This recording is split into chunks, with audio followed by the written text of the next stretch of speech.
Hello, everyone. Welcome to Progress Junior Golf. My name is Steve Jackson, and this is Aaron Cox. Good evening, Steve. How are we doing? I know I'm in sunny England. You're not, are you? Whereabouts are you at the moment? Currently, I'm in the Algarve in Portugal, playing in a four-round pro-am event at the moment. Beautiful 18 degrees, so I just wanted to stick it in there. Thank you very much. Yeah, that's just what we want to hear in this country where it's been snowing and very, very cold. But we are going to be talking about junior golf because this is Progress Junior Golf. My name is Steve Jackson. Now, for the last 20 years or so, I've been working in and around junior golf. I met some fantastic people and organisations, from clubs to counties to tours, professionals, team managers, sponsors, parents, and of course, junior golfers as well. Now, they inspired me to set up Progress Junior Golf, and in particular, their values. And that is what this show is all going to be about, because from this moment onwards, Progress Junior Golf is going to be working alongside those people and organisations who inspire with their values. This is Progress Junior Golf. Enjoy the ride, because this is going to be a new show. Myself and Aaron are going to be presenting it for the majority of the times. Ian's helping out in the background, hopefully, if his internet connection can just about work. But it's going to be the pair of us doing the show today. And we're going to be talking about values then. So first of all, simple question for yourself. You mentioned you're playing at the moment. You play as a professional golfer. But what made you get involved in junior golf? I think because what I learned as a junior myself, I wanted to instill in today's generation of kids that are getting into the game of golf. My academy is very grassroots, so kids from age 6 all the way up to about 13, and then I have all my teenage kids as well. But what I wanted to try and do was instill confidence, personality, and bring them out of their shell. There's a lot of kids that I teach that parents went up to me and said, "I was very shy," and now, yeah, she, all my kids, some of them come out of their shells. They're a lot more confident. They're chatting to other kids. They're making friends, but also I'm teaching them the values of being that citizen, being the citizen when we get older, of being the good person, pay your taxes, be keeps the law and all that stuff, but abiding to those kind of things. I think that's the biggest thing that I try and instill in all my kids. I mean, I'm not necessarily saying that you're a rarity, but there are many professional golfers who decide that they're going to move into that side of it as well, and there are reasons why that is the case. And we are going to come and talk a little bit about money and things like that. But with yourself, was that ever an issue? Sure. When I first started teaching, I was really scared of teaching. I know you wouldn't believe it, but obviously, like yourself, you've been in the industry over 20 years, and yeah, as of this month, I've been a golf professional now 20 years, and now, and over half of my life. Teaching didn't come in. I didn't have the confidence when I first started teaching, and especially with kids. That didn't come until I would have to say, Steve, about maybe 5 or 6 years into being a pro, even after my traineeship. So 3 or 4 years after my traineeship, that I found my feet about teaching kids and having the confidence to be able to kind of look after kids in the ways, because obviously that's what junior golf's about, and all the other sports is you kind of are a bit of a crash slash sport. You're trying to teach them, but at the same time, there's some kids that are just there just to be there. So it took me a while to get the confidence about molding myself of how to teach kids as age of, young age of 5. So finding a process, finding a way that I could get information and how I could get that across them for them to understand. So I think once I got into that kind of process that I created for myself, and I got the confidence to trust myself, it actually became a lot easier very quickly. And then it kind of snowballed effect when I got to, my late 20s into my early 30s. And then since moving here to England, in 7 years now, it's obviously I've got a lot of confidence. I know what I'm doing, how I'm doing it, why I'm doing it, what is happening, why it's happening, and I can really get the kids to understand what I'm doing, why I'm doing it, and get them on board. Just briefly, for people who've not seen the podcast before, obviously they recognise the accent, the fact that you're Australian. did that process started then? Were you coaching kids out in Australia before you started coaching them in this country then? Oh yeah, so I mean, I'm 39 now, and I've been a golf pro since I was 19. So I turned pro when I was 19 and did my my 3-year traineeship. So that took me through to when I was 22, and then from 22, as I said, it took me a few years to really find my feet with teaching kids. Where it wasn't until it was probably, and I probably could pinpoint it, when I was 26, I got my very first head professional role at a golf club called Caboolture in Brisbane, just north of Brisbane. And I started, and they obviously said, "Look, we want more kids back." So it was down to me to actually, like I'm doing here in the UK at Blackwell, was create a junior section. So I kind of went out and started the process, and then started really believing in, okay, well, this is what I'm doing. I know how to teach. I know how to do it. I'm confident with what I'm teaching. Now it's creating terminology for 5, 6, 7, and 8-year-olds to understand, to follow that process, and then to actually see results during that process. So it was around about that 26 mark. And then obviously from 26 to 32, it kind of evolved. I've evolved my process. And then when I got to 32, then obviously I moved here to the UK. And since then, pretty much now, 6 years at Blackwell, I've kind of mastered it, jigged it, made this, done that, changed this. And now I've got a really good structured program of how I teach the kids, why I teach it, how they get results from it, which is then now the blueprint of my ACE Academy. Okay, now we're going to talk quite a little bit about competitions. We're going to talk about the events that I'm running this year, the events that you're running this year as well. But just explain briefly then about the value of competitions to junior golfers. I think it's really, really, really important. I mean, I step back from my junior tour that I've created, and I built a 6-hole kids course at Blackwell Grange in the first year when I was there, and I used that 6-hole course as right. Well, play little comps on there and see if I can get the kids that all the stuff that I'm teaching to actually then put it into a round of golf, get their handicaps for the kids course, and make it feel like they're playing a little comp, and see what they do and how they mentally prepare themselves, but also can stay there. I saw a dramatic shift in how the kids were in class, where some kids were like, oh yeah, like really relaxed and joking around and would have a bit of fun, on the range and in the class and with their folks in the background. But then as soon as you took them onto the kids course and you said, right, here's a scorecard, it was amazing how all of a sudden blinkers went straight on to all of these young kids. And I'm just looking at them going, where did they come from? And it just shocked me of how a kid of, say, 7 or 8 years of age could go from being this really cool, laid-back kind of kid to then just blinkers on, this is my job, this is what I'm doing, don't mess with me, and just focus. It was amazing. So I'm a massive advocate of, when I teach kids, I get them to a level where they feel comfortable with their ability. And then as soon as I get to that point, I go, right, bang, let's go. 3 rounds of 6 holes, get your handicap. I want you playing. I look at the parents and go, I want them playing competition golf.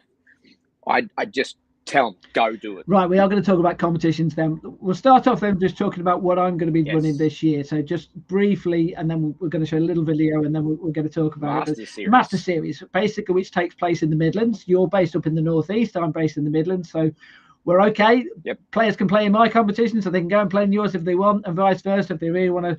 We will talk about traveling distances a little bit later on in the show. But first things first, let's just show you a quick video, and then we'll explain a little bit more about it then. This is the Master Series.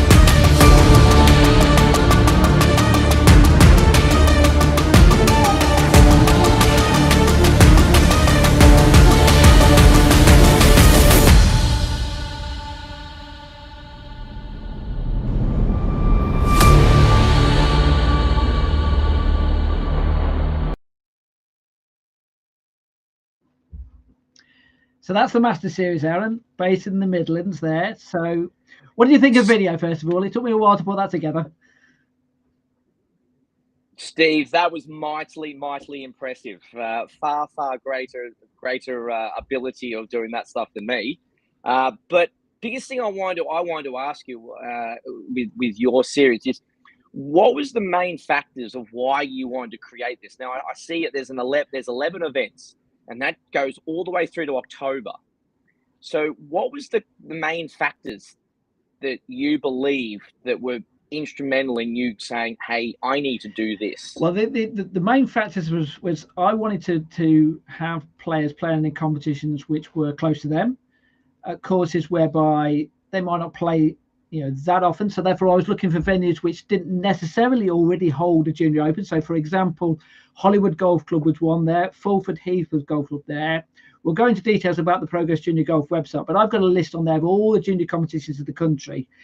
And I noticed the fact that they'd had a junior open 3 years ago, and I've been on their website, both clubs, and they hadn't run it the last couple of years. They tried to, but hadn't run it. And I just thought, well, they're keen to promote junior golf, so they've got the values of trying to promote junior golf, but for whatever reason, it wasn't working for them. So I thought, okay, that's a club which has got the right values which I think are important. They want to promote junior golf, but for whatever reason, it's not working out. So I thought, okay, those two clubs are really good ones to add to the system.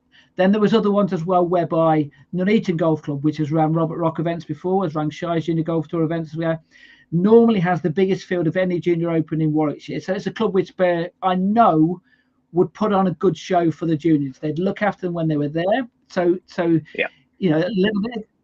A proven track record. Absolutely. So a little bit of experimentation with a couple of the other ones whereby they might not have held an event for a couple of years. Nuneaton, safe pair of hands. Handsworth Golf Club, they've run a junior open the last couple of years. They've done an adult and junior pairs competition, so something slightly different. So it's a case of, okay, well, let's bring just a junior one to your venue. Then there was Dunstable Downs Golf Club, whereby I held an event towards the back end of last year, tested it out in October to see what kind of a venue it would be at that time of the year. Really good. Kids love the course, so it was one whereby, okay, let's come back here. Everyone enjoys it. And Wye Boston Lakes, that was another interesting one, because Wye Boston Lakes is a good scoring course. So, and this is something which we might well touch upon a little bit later on, is confidence. The kids, and we love it when we see a kid come off the golf course with a smile on their face. And you mentioned there about those playing those 6-hole competitions whereby they can come off and think, focus and all that type of thing. Well, what about if they have a really nice day, and they score well? Not all the time. We like to challenge them. Thumbs out, good score. But it was a case of looking for venues which are not all in one county, so spread around a little bit, but not too far. But at the same time, different types of venues. So different ones whereby the Leicestershire Golf Club, for example, another one with a very big junior section there, really good. They've held junior competitions there before. Charnwood Forest is one of the best 9-hole golf courses in the country. So that's a really good starting point. Let's play on a golf course whereby it's a very good golf course. High level, Steve. High. That's it. And then we've also, which isn't mentioned in that video, Brampton Heath, we're doing a pairs competition. So two juniors playing together. So a little bit different as well. So trying to blend in different types of competitions to make it a little bit more exciting, a little bit more interesting for the kids, but at the same time keeping it local. There are, and we will touch upon this a little bit more later on. There are national golf tours out there, and there's nothing against those national golf tours. In fact, I like them. I think they're good, but at the same time, there's a value for junior golf in local areas, and that's what I wanted to do with what I was trying to do. That's correct. What about yourself then? Now, before you talk about yours, let's have a video.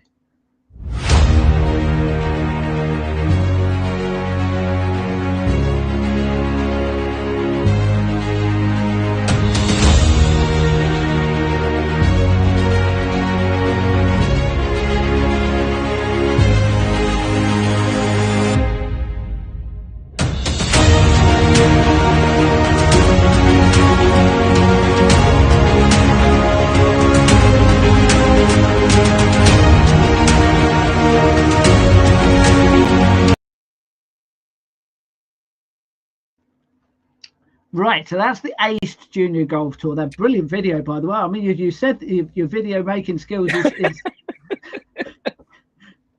I helped Mate, you out a top little notch, bit. top notch. Yes. Right, You tell did. us all about it then. You can talk over the back of this, but I'll just show you the schedule. You carry on talking. So what have you got there then? You've got, obviously, you've got 5 events and a tour final. Yep. And yours is ever so slightly different from mine in the sense of it's over a shorter period of time, and also you've got a 2-day event there as well. So just explain the thinking of the whole schedule there.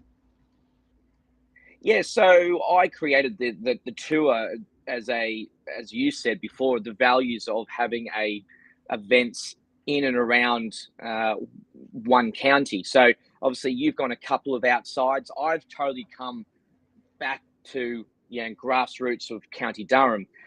So I brought this tour to Durham as the Northern Junior Golf Tour, which has been around for the last 15 years. And I always make mention, but hats off to Jason Budd and Mike Greener for creating that tour and making it so successful that they're able to get Ping on board, and they're now obviously it's called the Ping Junior Tour, which has now gone national, which is, again, massive achievements. But for me, being at Blackwell, and I'm very on the southern tip of Durham, but it left a big hole.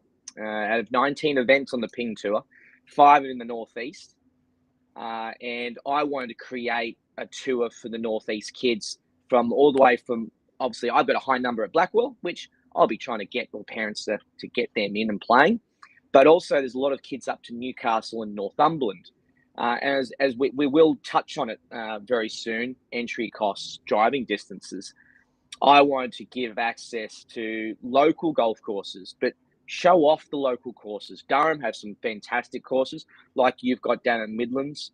And I also, it's quite funny. It almost sounds like you and I were literally on a phone call the entire times that we were creating our series and our tours, because what you're doing with the Master Series is almost literally piggybacking exactly, and I'm piggybacking off you. What I'm doing up here is creating, giving exposure to the golf courses that some have had lots of junior events, have had county events held on them, but also then, like especially with Richmond and Barnard Castle, 2 great little golf courses. Obviously, Richmond is just outside Durham and just in the North Yorkshire region, but Barnard Castle and Richmond, I'm also head pro at Richmond, that it's a great golf course for kids, but just doesn't get the exposure, and it's the same as Barnard Castle.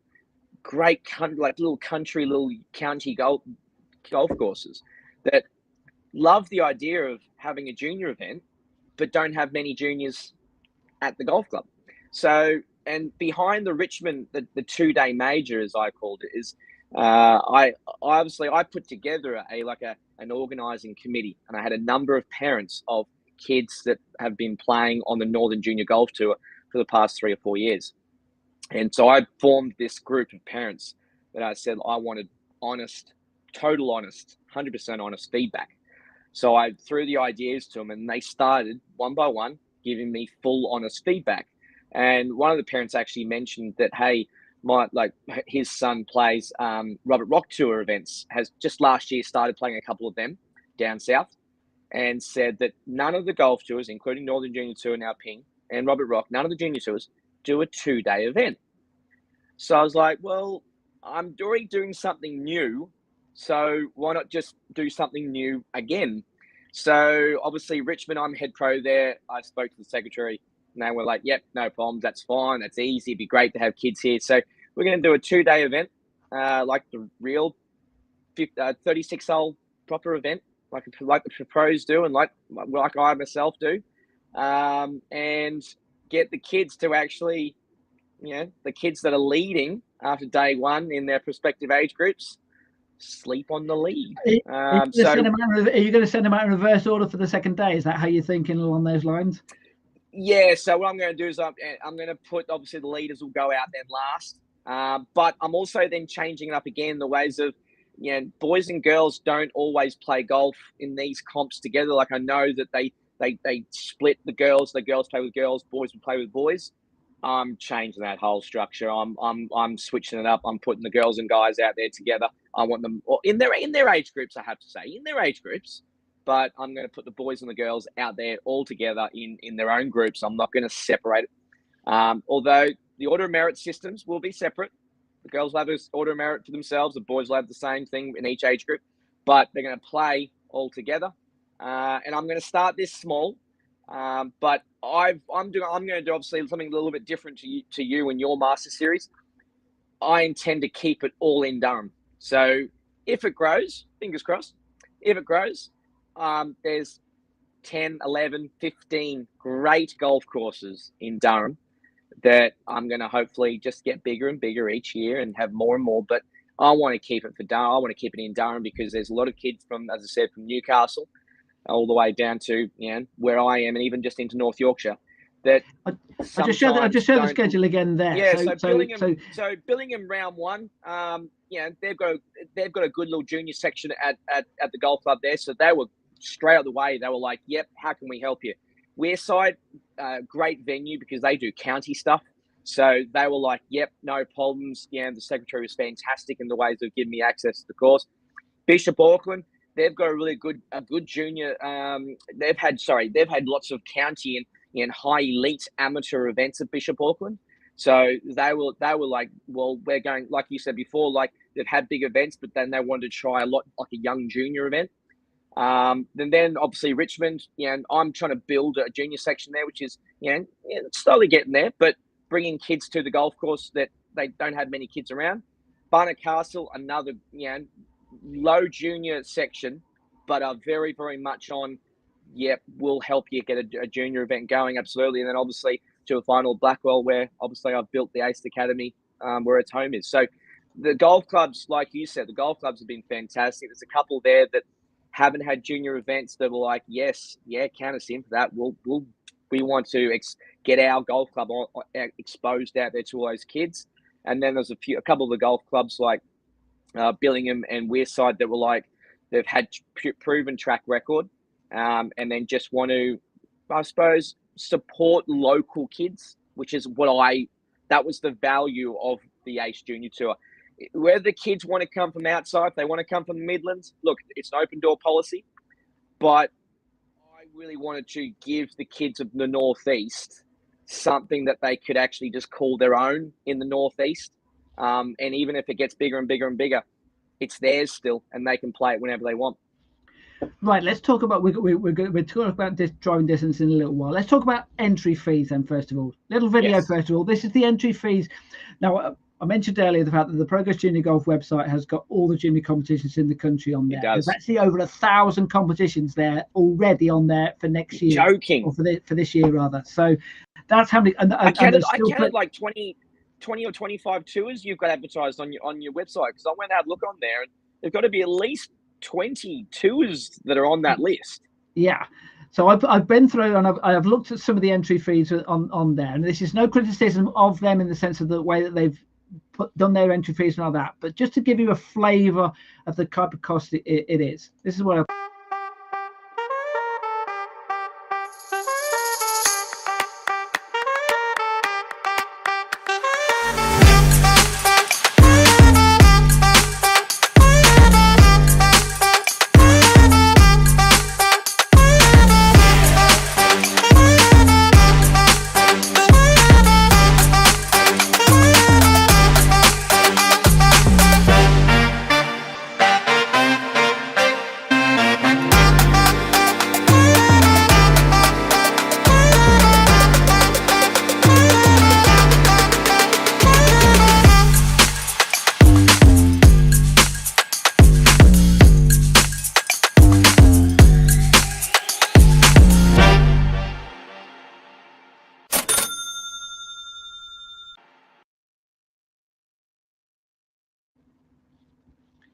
Did you like that? I don't know, Steve. I don't know what to say, mate. I know we're trying to be very professional and not critical and judgmental, but wow. Yes. Wow. Right. Costings. Yes. Right. Now I deliberately missed off one tour there because I know that that your tour actually is cheaper than all of those ones on there at all. So just explain though how you go about as someone. I'll explain how I did it with mine. You explain how you did it with yours. And so how do you price an event? Well, so I price it on actually how can I make this as affordable as possible to allow as many kids, but also as many parents in different financial situations to allow their son or daughter to play in a competition. And also, then the biggest thing that I did was I tried to put, I'm not going to say pressure, but I tried to put a little bit of information to the secretaries and the JLOs of the clubs that I was talking to about, hey guys, look, this is the first year I'm doing it. Can you help me out? Like, I want to try and get this off the ground. And if we can get it off the ground successfully, your club's going to be like in the #1 version. So yeah, my entry fees. It's almost like I'm getting ready for a drum roll here. The under 10s, they're playing 9 holes. I'm charging them 10 quid per event. So obviously there's 6 events, so 60 quid for the whole season. And then per event for the 18 holes, which is under 13s, under 15s, and under 18s, $17.50 per event. So I that was my main, going back, my main value of this tour was affordability, making it local, easy to maneuver to, and making it accessible and high opportunity. So, what have you done with your tour in the ways of entry fees? Yeah, it was very similar in the sense of trying to keep the cost down for the player first of all, because one of my events I'm having to charge £35, and that's at the Forest of Arden. And the simple reason that is the green fee that they are charging me. This is their championship course. This is a course which is, Darren Clark's won there. This is DP World. It's absolutely. And it's a championship course there. It's not the second course, it's the main course. They're charging me, without giving too many details, they're charging me pretty close to what I'm charging the kids. So it's a case of, well, I either make a complete loss on it, or I try and actually get some money back to go towards prizes. I'm sure we'll come to where the money goes when you do get the money, because the word profit can sound as if you're trying to make money out of this, whereby the money immediately gets pumped back into the prizes, which go back to the kids in some way, shape, or form, or 100%. You see, 100%. So obviously, there's an example whereby I had to charge slightly more because the green fee was slightly more for us to play there. I felt that was an event whereby, that's a once in a, you're not going to play too many championship courses. No. To be fair, I ran an event there last year, but the point is, it doesn't happen that often, So therefore, that was the exception. Exactly right. After that, it was a case of, okay, what does the club charge me for the green fee? And obviously, same with yourself, you try and negotiate with them, you try and get them to bring it down as much as they can. But at the same time, talking about values from a junior tour organizer, there's values as well from the club, and it's difficult. You work at the club. What kind of conversations are you having with the club secretary or whatever, where they're saying, well, hold on a second, we could have a society on here who will be paying £50-60 per green fee, and you want us to charge $5-10 or whatever it happens to be for a junior.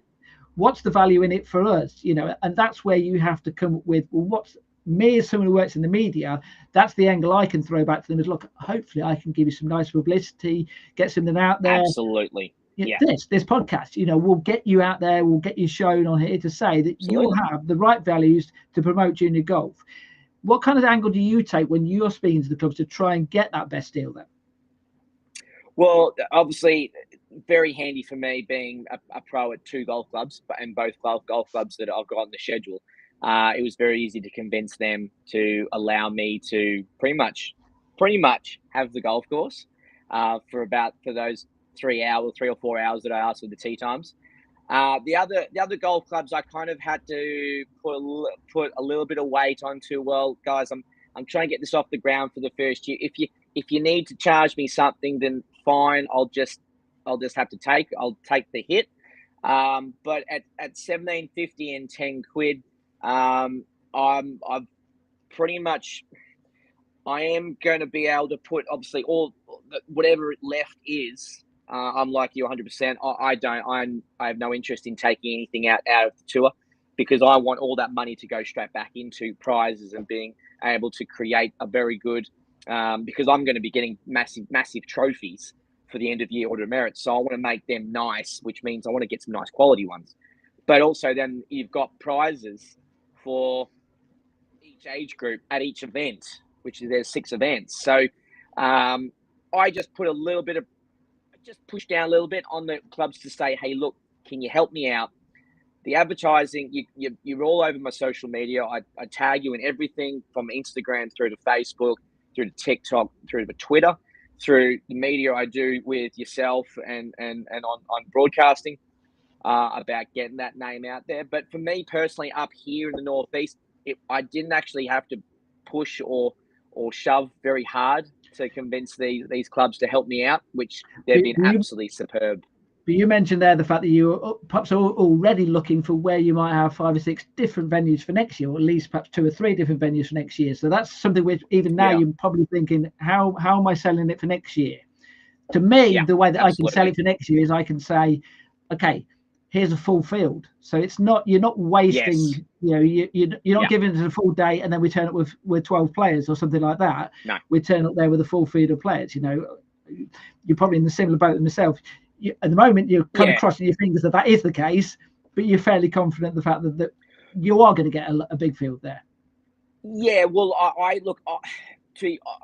was very honest with the golf clubs, and I'm very transparent. Obviously, I'm Aussie, so you pretty much get what you get from me. I'm not going to hold back and bottle it. I'll say how it is and what it is. But I pretty much said to the clubs, look, if I can get 40 kids to an event, then I will be over the moon with a first year of a small junior tour in Durham County. So 40 kids is pretty much at the moment my benchmark is my number to say, hey, look, I've succeeded. Once I get to 40, I'm going to be straight out in the emails to these secretaries going, guys, well done. Thanks for your support. It's going to be a cracker year. I've got to the number that I told you I wanted to get to. Then, fingers crossed, between now and April, when both of our tours start, those numbers just keep on slowly coming through and the entries start getting more and more when kids and parents are finalising and getting their schedules blocked in. So I went with 40. That was the number that I was transparent with the clubs to go, look, for me to make this successful in my first year, I would like to get to 40 kids. Which is obviously I'm underplaying the size of Durham, obviously with Northumberland as well, and even kids from North Yorkshire. So I downplayed it a bit. But if you go too high, as you know, if you go in there and go, right, well, I'm going to give you a full field of 100 kids, and then you're emailing them 2 weeks prior and going, yeah, I've got 30, then you're not giving them that confidence in you to say, when you go back to them and say, hey, like year 2 next year in 2026, they'll go, yeah, no, I'm sorry. You promised the earth and you gave us nothing. So I've gone the other way because I'm very realistic.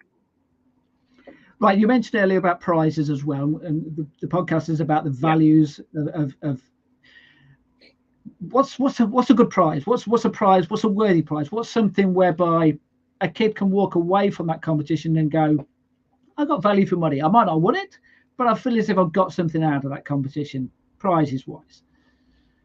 Prizes wise, well, when I'm starting out, it's obviously getting around the ideas of, well, do I do top 3? And how many kids have I got in that age section? And is it worthwhile me saying, right, we're going to give prizes to top 3 of every age group? Do we give out prizes at top 2?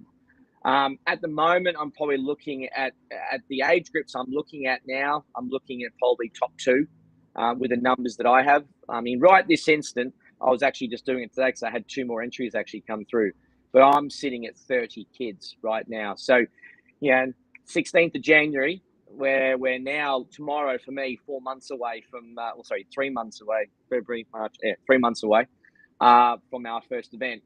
I'm looking good for getting 10 more kids, but prizes wise, I'm thinking automatically, 12 golf balls for first, 6 golf balls for second. That's what I'm thinking. Something that can be easily used. You don't want to give them something where they literally get it and then like a medal and go, oh yeah, that's great, put into a folder or into a shoebox under the bed. You give them something practical. So 12 balls for first and a golf towel or a glove for second. Something that can be practical that then go, you know what? Parents can look at that and go, oh, okay, well, my entry fee was $17.50 and they got a 35 pound box of balls. That's not bad value. I use a slightly different technique as well, because I use the value of photos. So I use the memories of an event whereby because I can get photos of the kids playing. So the event I mentioned earlier about the one I had at Dunstable Downs, I gave every single player a montage photo where they had 2 separate photos on a photo of them. So it wasn't just the photo that they could buy off the website. It was a photo whereby I'd gone out of my way to make it look something which they couldn't get anywhere else. So it's something. And Steve, so I'll book you into all 6 of my events to do the same, shall I? Possibly, yes. You never know. But there are ways of doing things. There are ways of making a little bit more interesting, a little bit more memorable for them. I've been to events whereby, and it was actually a county championship. It was a county boys championship whereby they had the round of golf. They played the round of golf, and then they did a little putting challenge at the end. And there was more smiles after the putting challenge afterwards than there was when they came off the golf course. And in my head, I went, that's something whereby you could quite easily just throw in, nearest the pin or whatever. I'll give you another example, a junior open which took place at Walmley Golf Club 2 years ago, and Felicity Johnson was there. And I'd organised a prize for the players and I'd organised a prize for the winners of the Order of Merit, had a round of golf with her. So it was 3 boys, 3 girls. So we did the 3 boys played the front 9 with her, and the 3 girls played the back 9 with her. And when she'd finished, there was about, I don't know, because they were the first 2 groups out, there was another, I don't know, X amount of, 10 groups to come in. So she did a putting challenge with them on the practice putting green outside. And I think the club said to me, it's the first time that the first group had ever stuck around for the presentation at the end, because they all wanted to beat her at the putting challenge. And equally so, she did not want to lose to the kids at these putting challenges. For 2 hours, it's the best putting practice she's ever had, because it was competitive, but at the same time, it was fun. So, regardless of what happened on that golf course, those 18 holes, all of those kids will go home that night and go, I had a putting go against the top player. Talking about your montage of photos, my main idea of when you're going back to what a good value prize is it's a little bit outside the box. So it's very similar to what you're thinking with the photos, but with the golf course, my tour, I intend to have 18 flags. So obviously 1 to 18 will have the Ace Junior Tour, and then obviously I've actually got a few sponsors that are going to be sponsoring each event, and we're going to get their business logo onto the flag. So Ace Junior Tour, their business logo. But underneath, down the bottom, and I'll have all these pre-embroidered, is that the winner of each age category, under 10s, boys and girls, under 13s, 15s, 18s, boys and girls. So there's 8 flags. The winner will actually take home the flag. So we'll pull them off the flag sticks because they're pretty pre-embroidered. On the course when they're playing, they'll see on the flag the words, the winner, and they'll know the winner's going to be taking home that flag. And then obviously the idea with making sure that we look after the sponsors, and again, value for sponsors, is that I'll present them the company, the business, and the sponsor, the 18th flag with their logo on it, to give them and for them to frame, and they can put up in their business. So it's very similar to what you were saying with the photos, but I'm going to go a little more outside the box. and the winners of each age category, boys and girls, will get the actual flag from the golf course. It's a good point about what I'm saying about creating memories for the kids. That's creating a memory for the sponsor, because the sponsor will know that's something completely different from any other event that they may have sponsored, whether it's another golf event or any kind of sporting event or anything they've got involved with. Because wow, you know, it's a little bit different, it's a little bit, you know, strange, but quirky, but yeah, they won't forget that.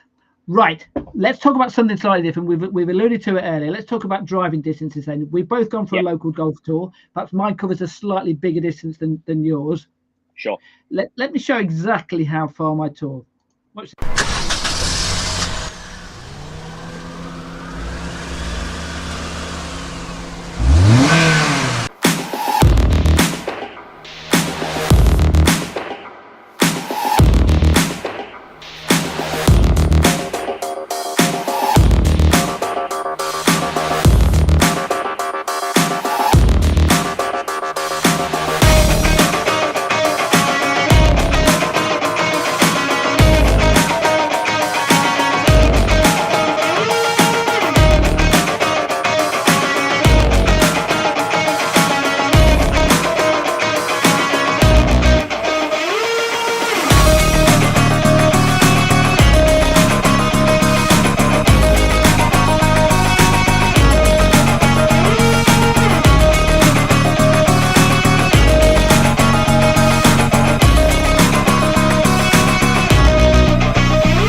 And that's why they call it the Midlands.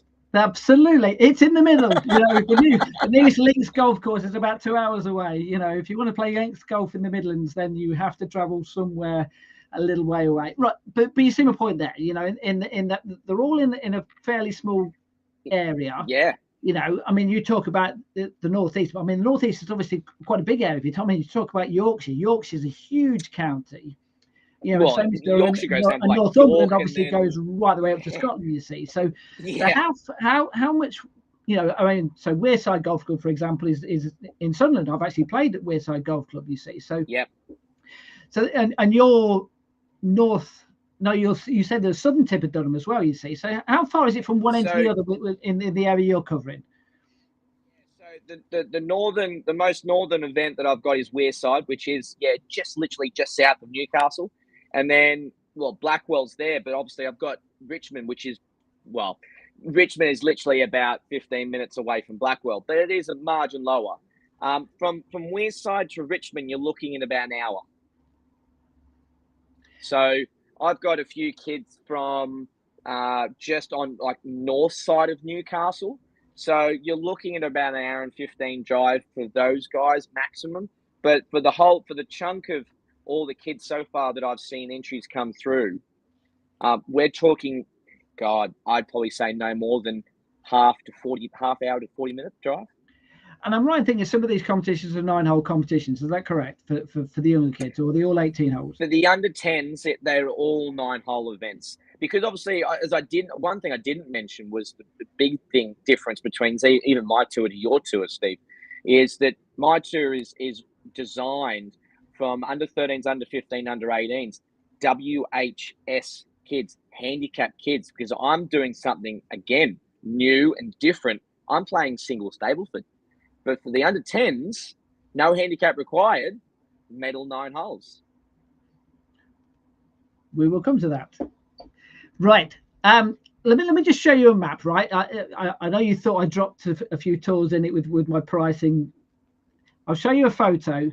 I won't name any names then, but this is a photo of a national tour, right?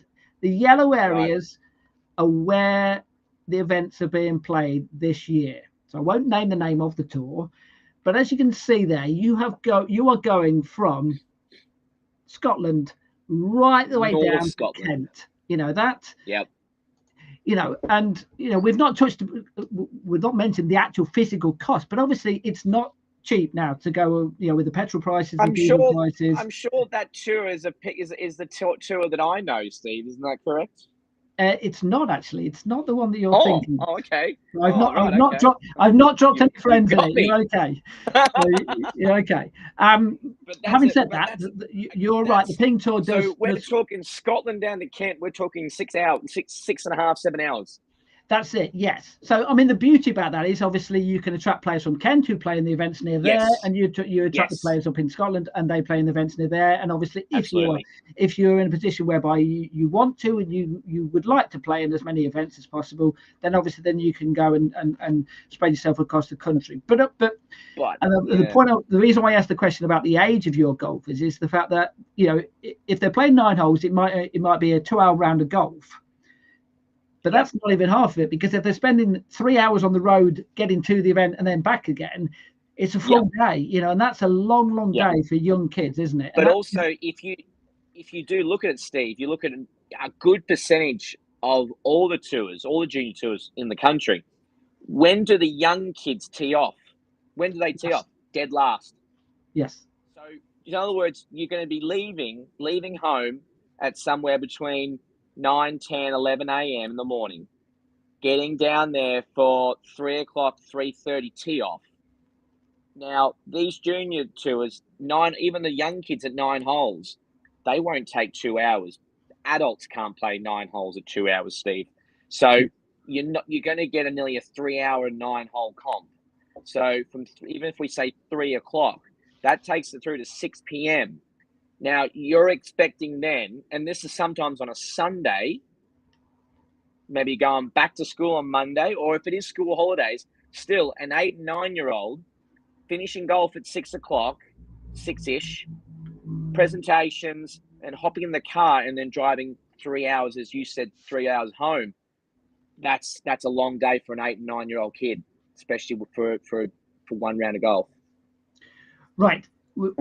I just want to mention as well some of the events. So obviously the Master Series, which we've spoken about, which is what I'm organising. I'm also organising what's called the Wonders Series. These are the events that I've got coming up now. Oh, yes. They're all in Warwickshire. So they're all events which are all within the county of Warwickshire. They're obviously the 6 events there and the final. Generally speaking, Lee Marston's got a par 3 course and a 9-hole golf course. Most of them actually are either 9-hole or 18-hole golf courses, but we'll just be playing 9 holes. But they're quite similar in some of the events that you're talking about, in that it's aimed at players who have just started coaching, may not have played in a competition before, that may not even have a handicap yet, but it's their first opportunity to play in a competition and learn how a competition is. Now, you mentioned when you first brought it in at Blackwell Grange about those first times that you laid onto the competitions for them. You would never have sent any of those kids to a junior open for their first competition and gone, off you go, tell me how it goes, kind of thing. No, so how important is it to get those right, get it right for those kids, to make sure that you don't put them off in their very first competition? It's a very fine line, Steve, because with the kids that, as I was mentioning before about them going, just in classes, going through the motions, and all of a sudden you get them playing and then they just switch modes.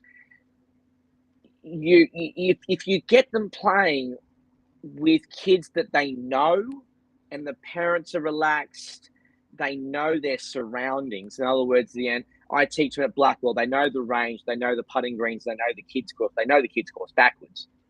But if they're in an environment when they're 6, 7, 8 years of age, they're just getting in, they've had about 3 or 4 months of classes and then going, okay, right, let's go do this, let's try it. They're in their own surrounding, they're in their own club still. So the confidence, the worry of, where do I go? What do I do? I don't know anybody. I don't know where I am. The parents, this is new for the parents. The parents haven't done this before either. It's high anxiety. So I think it's really important for the parents, if any parents are watching, that, if their kids are getting taught locally, find or get the club to get some local stuff at the club level going first. Give them that experience of every shot matters, but they're on their home golf course. They're their home golf club. Then once they get, and I would say once they get a year under their belt, or a season, sorry, that's when when as me watching them play, you can start picking up on how much confidence they start building. And you can just see it in their eyes, you see it in their face. They're walking off the golf course, even if they haven't played well, they're walking off because they know that, you know what, I'll do it again next week, or I'll do it again next comp. So I think it's a major thing. Local first, gives the confidence. And there's a couple of kids on my roster for my junior tour that have done exactly that. They've played a year, 2 years of my kids comps on my kids course. And now one of them's just turned 9, and parents have entered him into all the events on my junior tour for under 10s, which there's the platform, there's the blueprints, worked. I'll just show you no, sorry, that's the wrong one. Where is it? Let me find the venues. But with the wonders that you're doing, I think it's a brilliant way. Yes, brilliant way. Starting in March, going through to September, it gives those kids, those young kids under the age of 10, and that's where I suppose in a way you can kind of get an idea of what the kids are doing from age 10 or under 10. Because once they get to 10, obviously they're looking at getting handicaps. They can hit the ball far enough. But I think that's a really, really niche little market that you're going to pick onto, is because you're going to give a platform to 6, 7, 8-year-old kids to learn their craft and learn the game in their own little competition in kind of relaxed kind of atmosphere, but professionally run. But then as soon as they start getting to that age of 9, 10, 11, they know exactly what to do, when to do it, how to do it, where to stand, etiquette, pace of play, and then scoring. So I think hats off to you, because I think it's a really, really good thing of what you're going to create this year. And talking about values, so some of the things, same questions which we related to about prizes and the way that we looked at the venues for the events. So I went to clubs which didn't really have much of a junior section, but I felt were appropriate golf courses for those types of players. Pricing wise, you said. Say that again, sorry. Fulford Heath. I was actually going to ask. I know we've gone. Past there will be in the Master Series. The Fulford Heath has got that will have 9-hole competitions there, but they'll be for handicapped players, you see. Whereas the Wonder Series, they'll be, generally speaking, it'll be for younger kids, sure. And also we separate competitions. So the ones whereby we can sit them halfway down the fairway, so 150-yard holes maximum. Yep. But equally so is those golfers who feel as if they're ready to get themselves a handicap. Well, let's put you off the shortest tee measured course, and gives you the opportunity to get a scorecard in to go towards your handicap. So it's a dual way of doing it. Pricing wise, £10 to play in the event, so very similar pricing to what you're doing for your events. And also I'm doing it whereby everyone gets a prize for playing in the event. And I did it last year, and I've got to be honest, last year they gave me the scorecard. I didn't even bother looking at the scores, because to me that wasn't the important thing. The important thing was just getting them out there to show them how a competition is to be run. They played and show them that you wouldn't. I don't think you would necessarily have got that at another club competition or another tour event, in the sense that they would have been right. Third place, you get second place. Sorry, you don't get a prize for second place. Whatever it happens to be. Well, everyone got a prize, regardless. We still might give 2 balls to the person who did have the best score instead of 1 or whatever. Sure. But they all got something on the back of it. And then obviously when I went back to the club, it was a case of, thanks so much. Look, this is what we've done for you, in the sense of we've pushed your golf course to people who we feel as if they would want to come back and play your golf course because they're a really fun day at your club. Absolutely. And the kids remember that memory. I was brought up on a 9-hole golf course, and you might be very similar with yourself when you were a kid. And I wouldn't necessarily want to go back there now, but I would do, and I'd remember it, and I'd have fun memories of playing golf there. Right, I did show a little briefly as well. So that's the Wonders Series in Warwickshire. This is the Spring Series that I've got coming up. So these are events whereby 9-hole competitions, 18-hole competitions. Some of them are dual events. So, for example, there you can see the event at the Forest of Arden, the event at Handsworth, and the event at those 4 events in the middle there: Charnwood Forest, Leicestershire, Fulford Heath, Boston. So they're events whereby you can play in the Master Series, and also go towards the Warwickshire Spring Series as well. So there's events there throughout the spring. You'll see the dates as well. I mean, plenty of opportunities for them to play golf. Oh, absolutely. And then this is the Summer Series. So once again in Warwickshire, even more events. So lots of Junior Opens, and also this is where you have to be clever when you're talking to the clubs. There isn't any clashes there.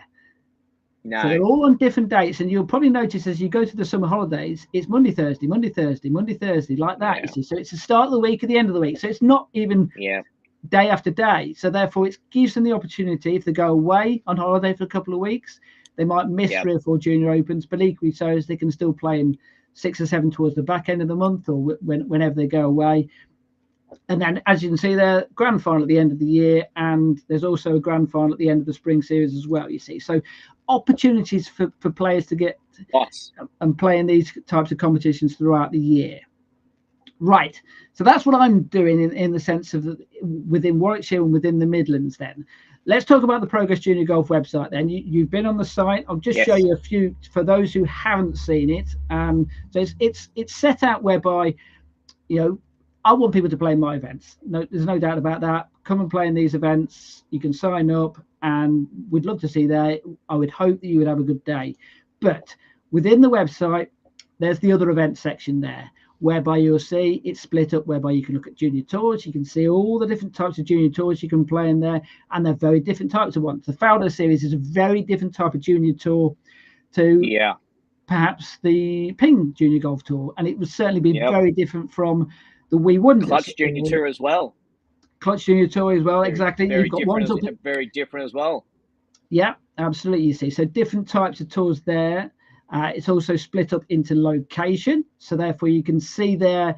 If you wanted to find out what events were in your particular area, you can go and have a look at there. So there's the Northeast there. You click on the Northeast, you can see what's in Northumberland, what's in Durham. You'll be able to see what all your events which are on there.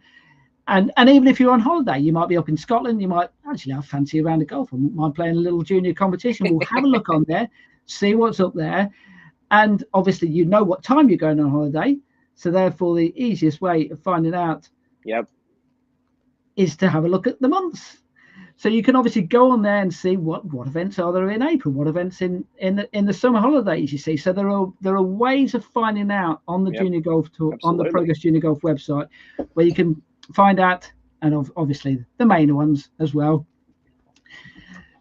There are lots of competitions on there. We mentioned earlier there's 1,000 competitions on there, and that's from tours, county events, national events. They're only open events. So, for example, your events at Blackwood Grange there, they wouldn't be on there because they would just be open for the members of your particular golf club. So they're only ones whereby anyone from your golf club could go and play in an event somewhere else, you see. So that's the idea of the Progress Junior Golf website.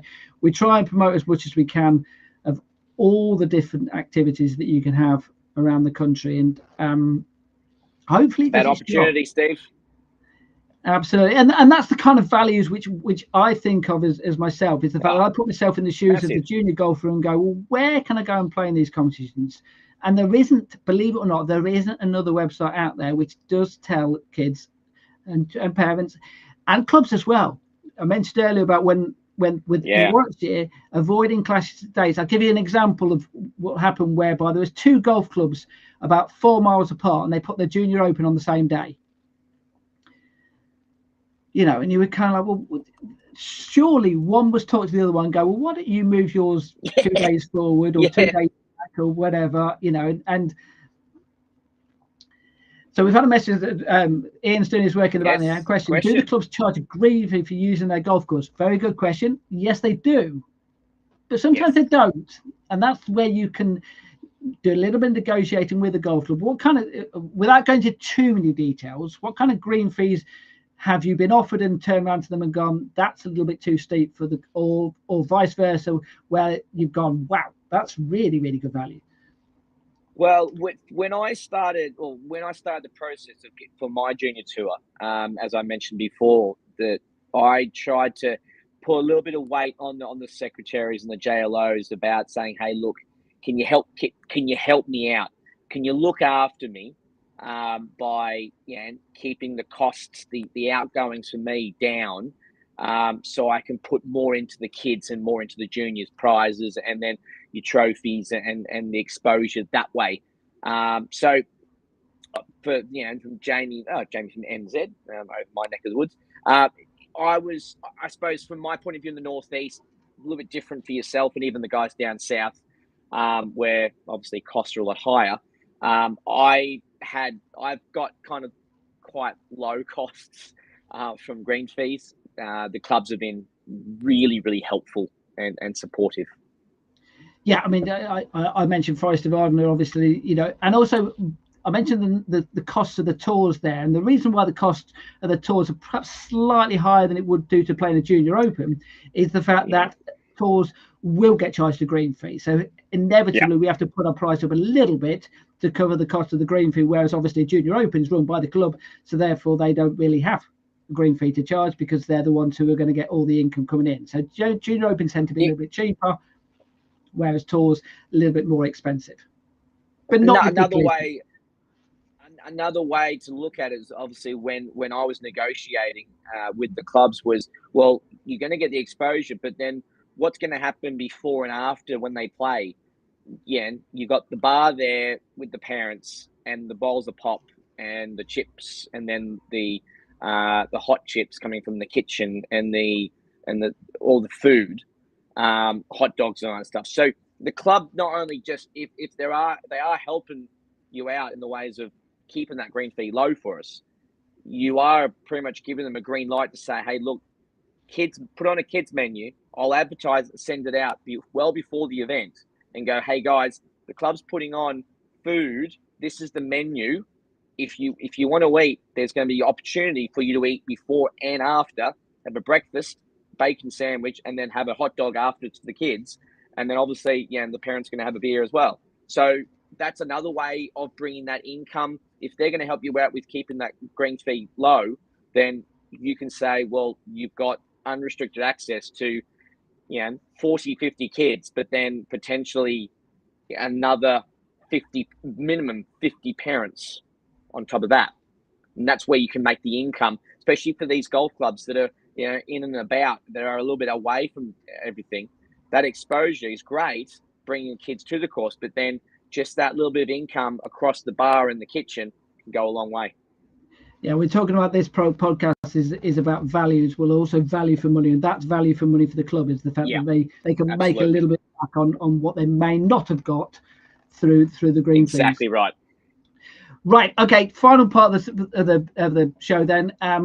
We normally do a news section. Obviously, at this time of the year, not quite so much news, but we are going to do a little bit. We're going to talk about what's coming up and what's taken place in the last few weeks or so.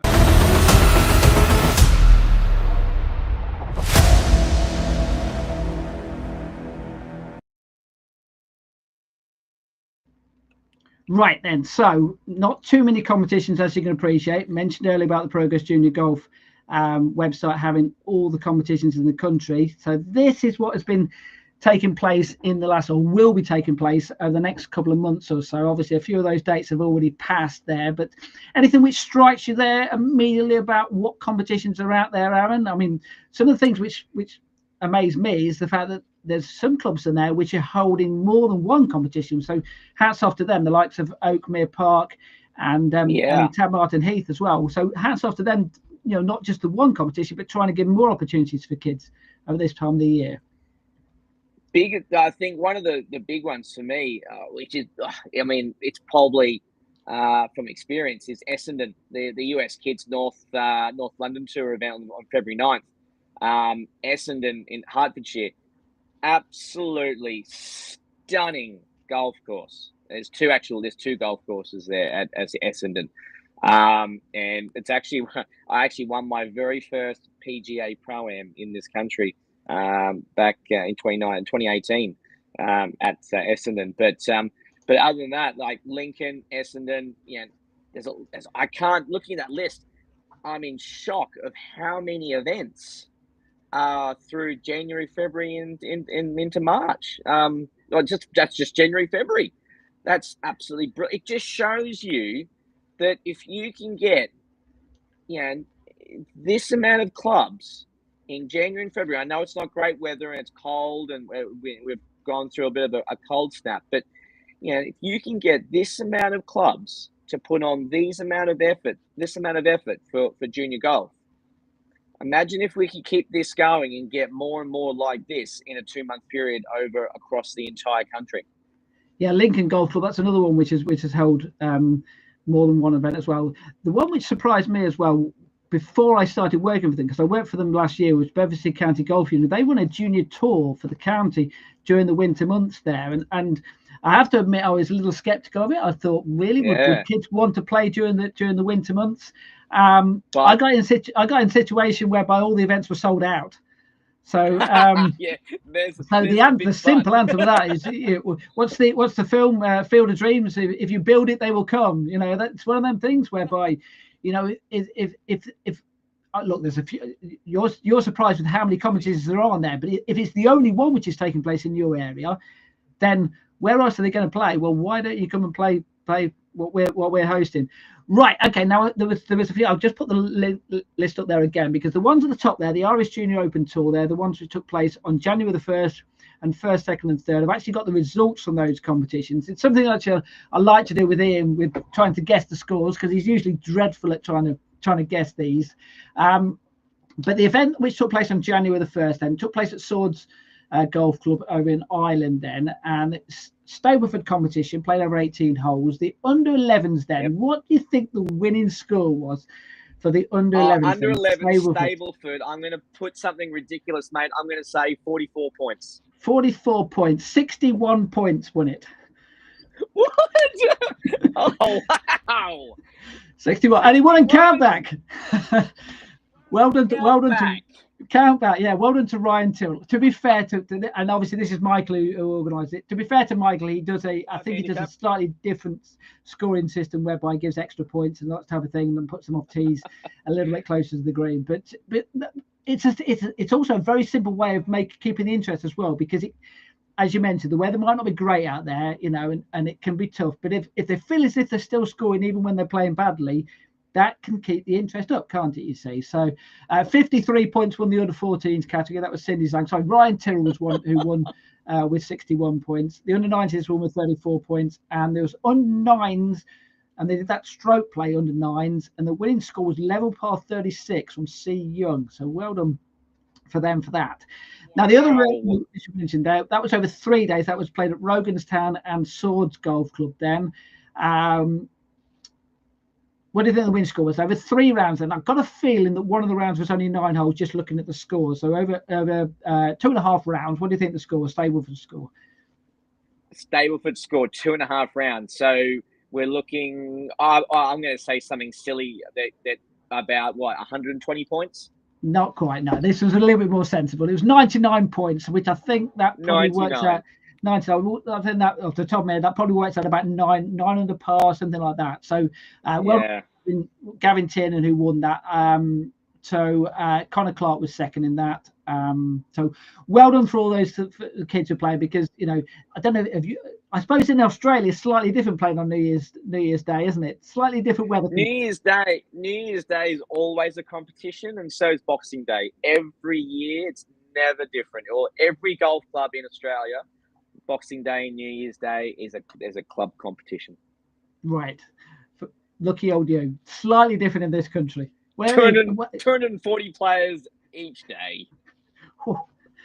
Right. Now, like I say, those are the competitions we're taking place in the next couple of months or so. Over the next podcast, over the next months or so, we're going to be doing monthly podcasts from now onwards. And we're going to be covering, the same as usual. We're going to be covering different topics within junior golf, but keeping that same core about values in junior golf. The next one, we're going to look at some of the other things that people can learn and jobs that they can get through junior golf. So we're going to be talking to some people who are going to be working for me over the events, trying to get them into the media industry. We're going to be talking hopefully to the people of the Fowler Series as well, because they're doing something very similar as well. They're getting some of the young kids involved to try and help out with the media side of it for them. So not just trying to get into the golf industry as golfers, but also trying to get into the golf industry on that side as well. So these events are, you mentioned about trying to build character and things like that. Well, there are ways of getting in the golf industry as well. There was an event. Public speaking. Public speaking, we'll get them on this podcast. Absolutely, yeah. There was an event I ran last year whereby one of the lads wanted to get into greenkeeping, and I contacted a local club. They were looking for a trainee greenkeeper, and he spent the whole summer as a wow, like an apprentice greenkeeper. So you would hope, fantastic. You don't know, it might well have put him off. Who knows? But at least it's given the opportunity to see how it absolutely. is, and you would think that club. The club would get some value out of it as well, because they would obviously give them the opportunity to possibly get a future employee. You see, so there are ways of getting it. You see, so these are the things which are going to be trying to cover on the Progress Junior Golf podcast over the next few weeks and months. And Aaron hopefully will be here. You'll be back in this country though next one, I would hope and assume, Aaron. Well, it depends on when we make this phone call. I might be in Turkey. I'm in Turkey end of February, so. But yes, I most probably will be back in the UK in February. Yes. Right. If you're in Turkey, then you're definitely not coming on the podcast. I'm not talking to you when you're in Portugal and Turkey. So, right. Just finally, then, how are you getting on in the tournament? Not too bad. I'm sitting. Yeah. We've already had 2 rounds. So I'm sitting tied 14th. There's 76 players. I'm sitting tied 14th. Even par, but incredibly, I'm 13 shots behind the lead. Well, just remember Greg Norman and Nick Faldo. Yeah, that's what I'm hoping. That's what you're hoping. I'm leaning my visions on the great white shark, my hero. Right, fantastic. All right, look, appreciate your time this evening. Thanks very much for Ian in the background. Pleasure. Thanks so much to Jamie for his question as well, which was a really important question as well, which needed answering as well. We shall see you in a few weeks' time on the Progress Junior Golf Show. Thanks so much for watching. Take care, guys.